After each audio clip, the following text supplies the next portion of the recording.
Assalamualaikum Ustadz. Ya, waalaikumsalam. Kan gini Ustadz ya, kan waktu dengar ceramah Ustadz kan ya, saya ada ngobrol-ngobrol sama sahabat ya. Dia lama-lama ngobrolnya nanya Tuhan kan ya, Tuhan ada di mana? Terus kan saya jawab seperti waktu kajian Ustadz di Arsi ya. Terus kan ya ada yang jawab katanya salah kalau kita aswaja tuh katanya Tuhan ada di mana-mana gitu dah, intinya gitu dah. Ya. Itu gimana ya Pak Ustadz? Penjelasannya. Hadirin sekalian, pertama Allah mengatakan Ar-Rahmanu 'alal arsyistawa. Allah itu bersemayam di atas arsy. Dan teks Al-Qur'an ini diulangi Allah 7 kali dengan kalimat sama di dalam Al-Qur'an. Antum cek 7 kali. Ar-Rahmanu 'alal arsyistawa. Kemudian hadis juga ketika ada budak yang sering ditampari majikannya lalu mau dijual, lalu didatangkan ke Rasulullah minta pendapat, apakah saya jual atau gimana ya Rasulullah? Rasulullah menanyakan kepada budak tersebut, Aina Allah, di mana Allah? Sambil isyarat dia, Allahu fis sama. Kemudian ditanya, waman ana, siapa saya? Anta Rasulullah. Kata Rasul, i'tikha fa innaha mu'minatun, merdekakan dia, dia mukminah. Lo aneh.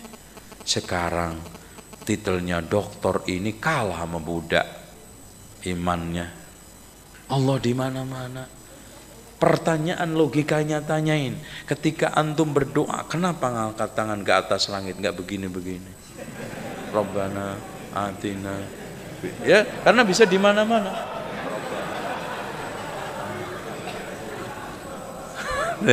Iya kan? Ya, di mana-mana bisa aja. Rabbana atina fid dunya hasanah. Ya.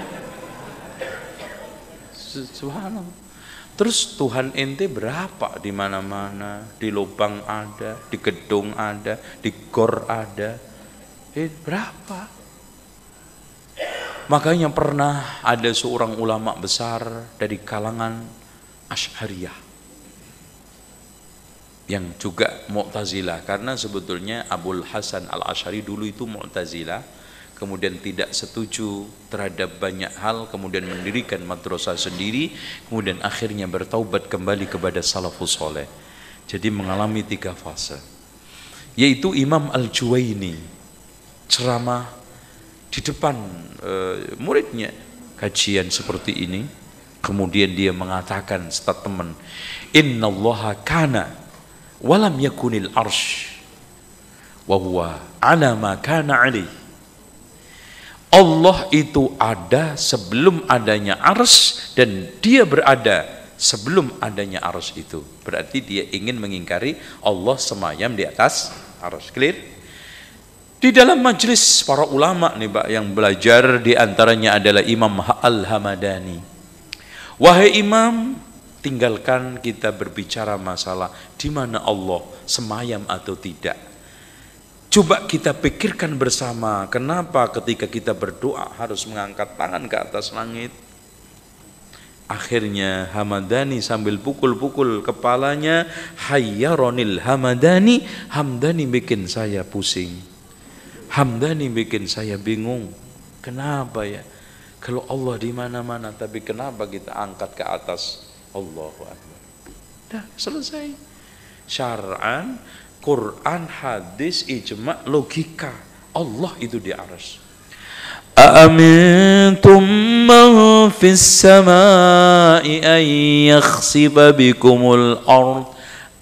Amintum man fis sama, maksudnya man ala. Ya Allah. Allah. Makanya Imran bin Husain ketika mau masuk Islam, Masya Allah Pak, Imran itu siapa? Bapaknya Husain. Husain itu siapa Pak? Ya anaknya ini, Imran ya anaknya Husain lah. Antum gitu aja bingung. Itu. Antum ketika dia udah kasih tahu Husain bapaknya Imran. Lah Imran siapa? Ya anaknya Husain. Itu. Kadang bingung. Ada yang ditanya, Pak Abu Ayyub istrinya siapa? Ya Ummu Ayyub. Udah selesai, kita aja mikir sampai pusing. Ummu Ayyub, suaminya pasti Abu Ayyub. Nah, dia datang, ini orang Badui Pak. Badui itu dalam bahasa kita itu ndeso. Wis ndeso so itu loh. Dia masuk Islam. Ya Rasulullah, saya dulu sebelum Islam punya 7 Tuhan. 6-nya di bumi, 1-nya di langit. Tuh. Terus Husain, ketika kamu dalam keadaan kepepet, kejepit, yang kamu mintai di mana Husain? Yang di atas ya Rasulullah. Terus 6 nggak laku, nggak laku. Makanya orang-orang kufar Quraisy ketika ditanya wala in sa'altahum man khalaqas samawati wal ard la yaqulunna Allah, kalau kalian bertanya kepada mereka siapa yang menciptakan langit dan bumi, Allah, bahkan mereka menyembah ngaku sendiri, ma na'buduhum illa liyuqarribuna ilallahi zulfa, kami tidak menyembah kecuali hanya ingin mereka deketin kita kepada Allah. Perantara, sama seperti yang datang ke keramatan itu. Pak, saya mah nggak meyakini Syekh Abdul Qadir itu ngasih itu, cuman dia kan deket sama Allah, bersih, karena kan kotor. Wajarlah Pak, bersih ketemu bersih, anak kan kotor, nggak layak deket-deket sama Allah. Akhirnya Syekh Abdul Qadir didatangi, Assalamualaikum Dir, gue datang Dir, ini gue minta ya Dir ya, sampaikan salam sama Tuhan inti Dir, ya, ini Dir ya, saya punya hajat Dir. Anak saya yang udah umur 49 Dir belum punya jodoh. Ini akhirnya meyakini bahkan Syekh Abdul Qadir masih lebih hebat daripada Allah, karena Allah ingin mengabulkan konsultasi dulu sama Abdul Qadir. Assalamualaikum, nggak tahu lewat email atau lewat Twitter. Ya, tanya, Dir ini dikabulkan nggak? Ya kalau ya-nya jangan dulu ya Allah. Itu. Terus yang ini Dir, ini tahan aja dulu. Kalau yang ini, loh, Masya Allah. Kalau Syekh Abdul Qadir Jailani itu ditempatin tawasul dengan keyakinan, kalau nggak lewat dia minimal kurang afdol, berarti dia punya connecting sama Allah. Hubungannya sama kita.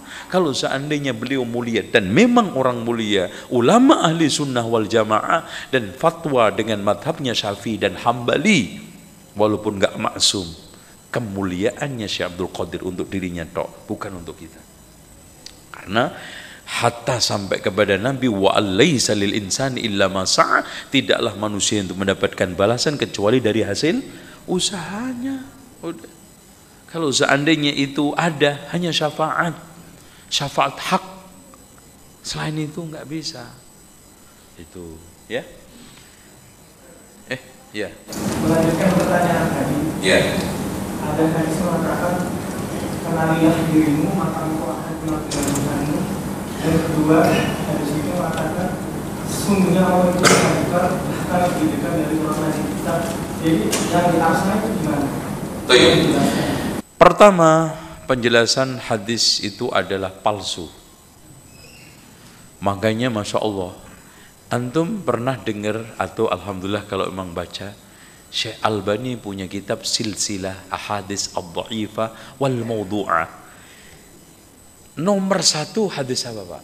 Ini. Man arafa nafsahu arafa rabbahu. Siapa yang kenal dirinya, kenal Tuhannya. Palsu, udah selesai ya, clear. Adapun firman Allah wa nahnu aqrabu ilaihi min hablil warid, maksudnya adalah malaikat. Ya. Dan ayat sebelumnya memberikan suatu bukti, ya, artinya memberikan suatu makna, ya, wa nahnu aqrabu ilaihi min hablil warid, ya, maksudnya nahnu itu adalah malaikat yang mencatat kebaikan keburukan, aqrab ilaihi min hablil warid. Sudah. Dan hadirin sekalian, kalau seandainya kita paksakan itu adalah nahnu Allah, Pak, nggak bertentangan. Zat Allah bersemayam di atas aras, sementara pandangannya, penglihatannya, peliputannya, pengetahuannya ada di mana saja kita berada. Bertentangan nggak? Enggak. Allah biarpun zatnya semayam di atas aras, tapi pengetahuannya, pendengarannya sampai dimanapun. Makanya Allah Subhanahu wa ta'ala berfirman, ya'lamu ma baina aydihim wa ma khalfahum wa la yuhituna bi syai'in illa bima syaa. Ya'lamu ma baina aydihim wa ma khalfahum. Makanya Pak, bukti ya, ketika ada orang yang ngadu kepada Rasulullah karena dizihar oleh suaminya, bisik-bisik, Aisyah radhiyallahu anha yang di belakangnya hampir-hampir sayup-sayup nggak dengar, Allah di atas arsy mendengar. Qad sami Allahu qaulal lati tujadiluka fi zawjiha wa tashtaki ila Allah. Inilah perbedaan sifat manusia dengan sifat makhluk. Allah mendengar, manusia mendengar, tapi perbedaan antara khaliq dengan makhluk enggak bisa. Lam yakul wa lam yakul lahu kufuwan ahad. Allah punya mata, manusia juga punya mata, tapi wa lam yakul lahu kufuwan laisa kamislihi syai'un wa huwas samiul basir. Ini ahli sunnah wal jamaah memahami seperti itu. Terus salahnya di mana itu ayat? Wa nahnu aqrabu ilaihi min hablil warid. Itu.